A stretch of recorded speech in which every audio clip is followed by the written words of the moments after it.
It begins at night in a motel far from the city. The story will focus on a woman named Alice, who is seen video calling her husband, where an unusual sight appears when Alice, who is actually a married woman, is seen in the same room with a man wearing only a towel, and it turns out Alice has been having an affair with a man named John, who happens to be her co-worker. On their way back, her husband calls again, worried about her condition, but Alice immediately hangs up because it's impossible to take a video call while sitting right beside her lover. As their fuel runs low, they stop at a gas station located on a quiet road, while John fills the tank. Alice goes inside the mini market to buy a cup of coffee and some snacks.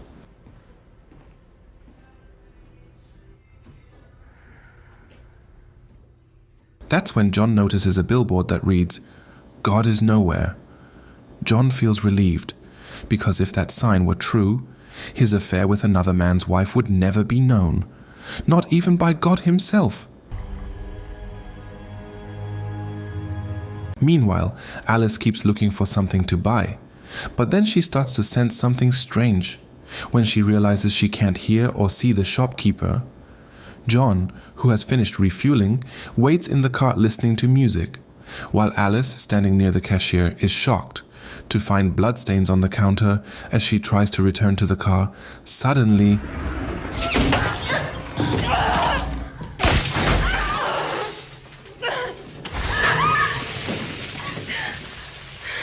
her arm gets hit by a gunshot, the bullet coming from the direction of the billboard. When Alice tries to grab her phone that's been thrown to the floor, the mysterious sniper fires again, destroying her phone completely.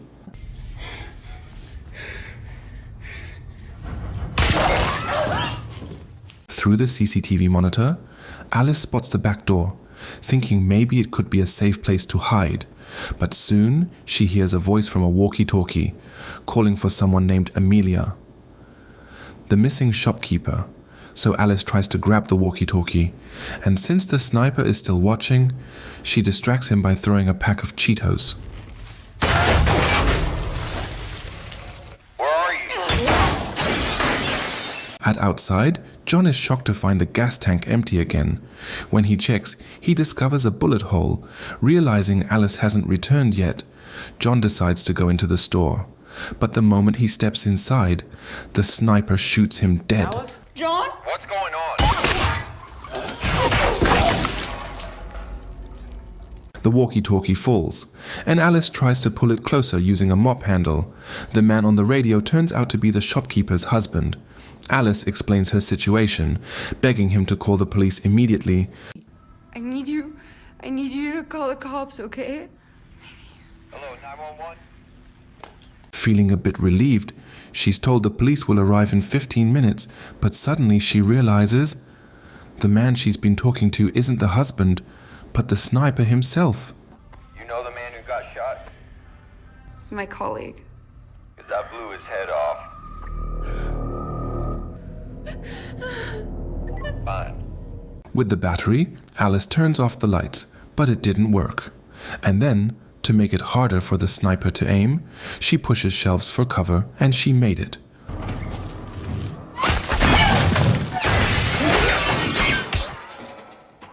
Alice finds Amelia's dead body under the counter. Ignoring the horror, she looks for any communication device to call the police, but everything has been sabotaged. Now she's completely alone in this quiet gas station.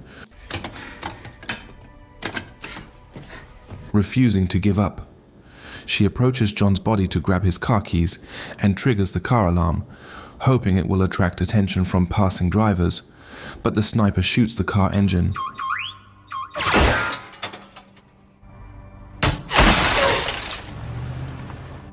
We seem to be stuck, you and me. Who is this man? A random psychopath? Or maybe her husband's hitman, sent to punish her and her lover? No one knows. Alice just focuses on surviving. She treats her gunshot wound, using whatever supplies she can find in the store.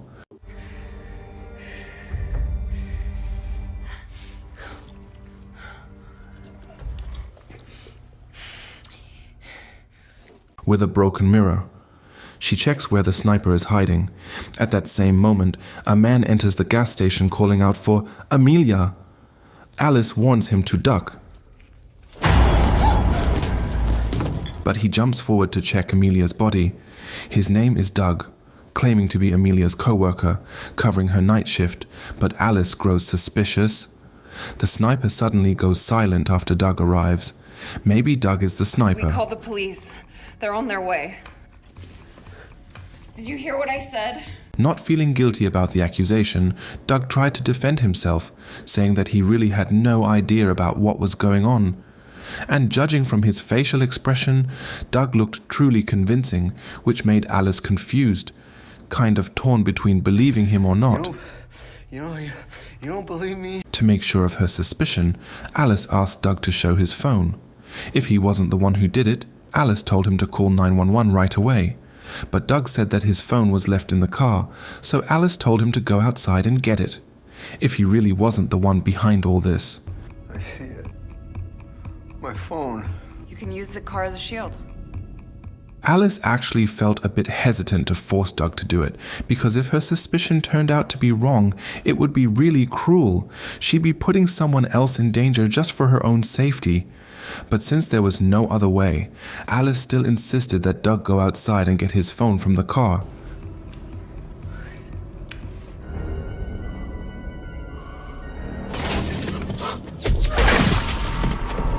You know the difference between you and that guy? Moments later, her worst fear comes true. Doug is shot dead by the sniper. The sniper then speaks again through the walkie-talkie, telling Alice that she's responsible for the death of an innocent man. The repercussions of our actions.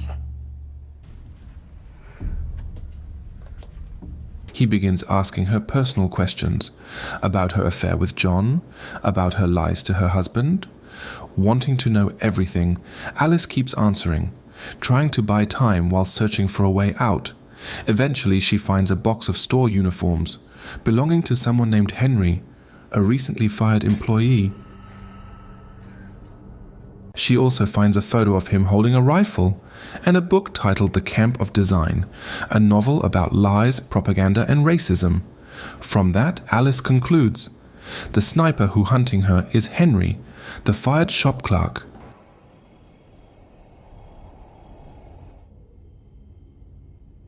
She notices a rack full of umbrellas and decides to open them all to block the sniper's view.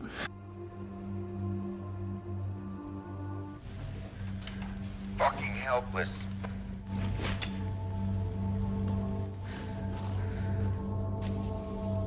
Ready or not, here I... And yeah, that way still wasn't effective for Alice to find a way out, because the sniper immediately started shooting at her blindly. Luckily, Alice managed to survive and tried to break the back door lock using a fire extinguisher. Still not working either. Alice, who didn't want to get frustrated, tried to stay calm by drinking from a bottle of water. Not long after, a car driver showed up and stopped at the gas station. Someone the sniper had purposely let go after seeing that the driver didn't have enough money to buy gas there. What the hell? Get out of here. Realizing that the sniper didn't kill the driver just now, Alice started to think that the sniper actually still had a conscience for not killing someone who didn't have any money. So Alice tried to make the sniper feel sympathy for her by telling him that the reason she had an affair with John was because she'd been diagnosed with infertility. She couldn't get pregnant. Feeling like she was someone who suffered, Alice intentionally had the affair with John as a way to release the pain from her condition. Because I'm in pain. Not long after, a police car showed up on patrol, and Alice tried to scream for help, but it didn't work. The good thing was, because of that police car, the sniper became less alert toward Alice, who was already outside the store. There, Alice tried to get into her car, hoping to escape from that place.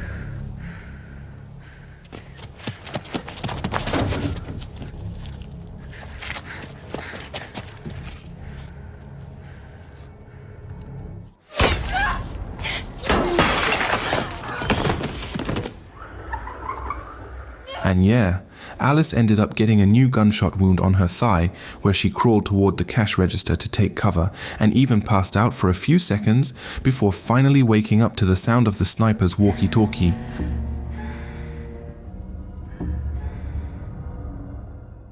Hello? Are you still with me, Alice?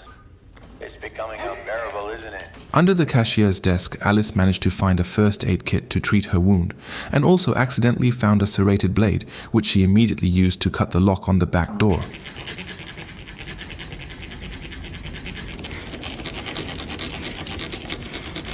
That couple turned out to be an elderly husband and wife who had just returned from the cemetery. Just as the old man was about to clean his car's windshield, he noticed Dog's car parked there with its window broken. When he looked closer and saw someone inside, the old man panicked and started looking around nervously, unsure of what to do. The old woman got out of the car to check on her husband, and just like him, she nervously looked around, trying to figure out where the gunshots were coming from. Until finally, the elderly couple was killed in an instant. No!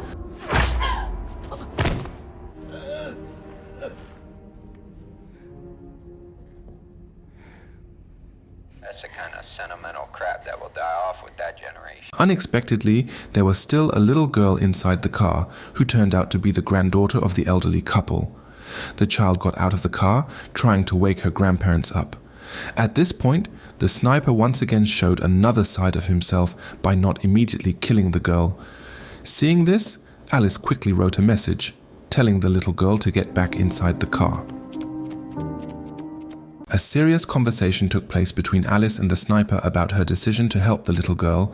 In short, they both agreed to let the girl live, as long as Alice was willing to sacrifice herself for the child's life.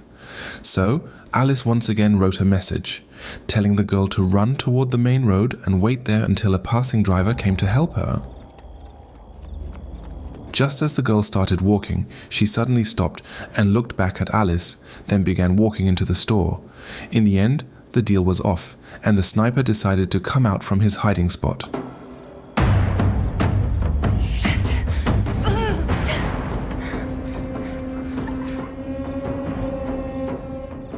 Realizing that the sniper was coming for her, Alice quickly cut through the lock, and thanks to sheer determination, she managed to do it.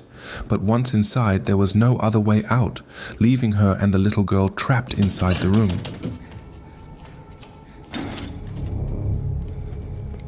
Just as the sniper came down, now using a pistol as his new weapon, Alice quickly hid the little girl in a safe spot and told her to stay there until she gave the signal.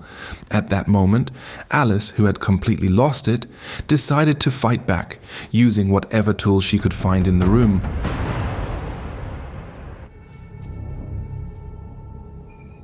Not long after, the sniper managed to get inside the store and started acting like a complete psychopath, calling out his victim's name to lure her out. But this method was actually really stupid and ridiculous, because if a killer truly wanted to finish off their victim, there'd be no need to shout and taunt them. In fact, that kind of thing could be used by the victim to hide and prepare to strike back, which is exactly what happened when the sniper screamed in pain as Alice attacked him from behind.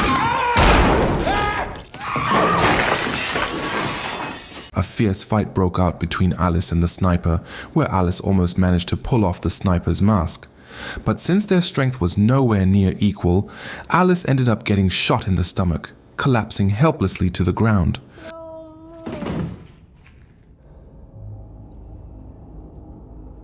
In the end, the sniper managed to defeat Alice, the unfaithful woman. Then he opened the rolling door using the key he had brought with him, and the little girl was finally discovered. The sniper slowly approached her, about to reveal his true face, but suddenly... Run! Run! Turns out, Alice, though dying, still had some strength left, just enough to save the little girl. She dragged the sniper right under a metal lift and managed to kill him by crushing him with it.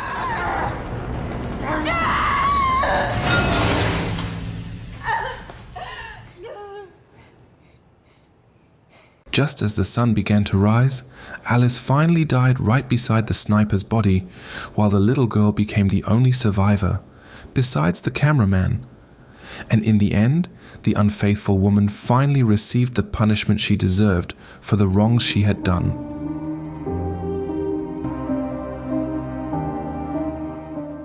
The end. A shocking conclusion. Until the very end, the film never shows who the sniper really was. His face destroyed before the reveal. But from the clues, it's clear. The sniper was Henry, the fired store clerk. After all, how else would he have the store keys? Henry, instead of taking revenge on Amelia, goes insane, killing random victims who stop by the station. If only Alice hadn't come home late. If only she hadn't cheated on John. If only she hadn't lied to her husband. Maybe this tragedy wouldn't have happened. The message is, when someone cheats and calls it a mistake, that's a lie. Because every cheater knows exactly what they're doing. I'm Jack. On behalf of the production team, thank you for watching and see you in the next video. Adios.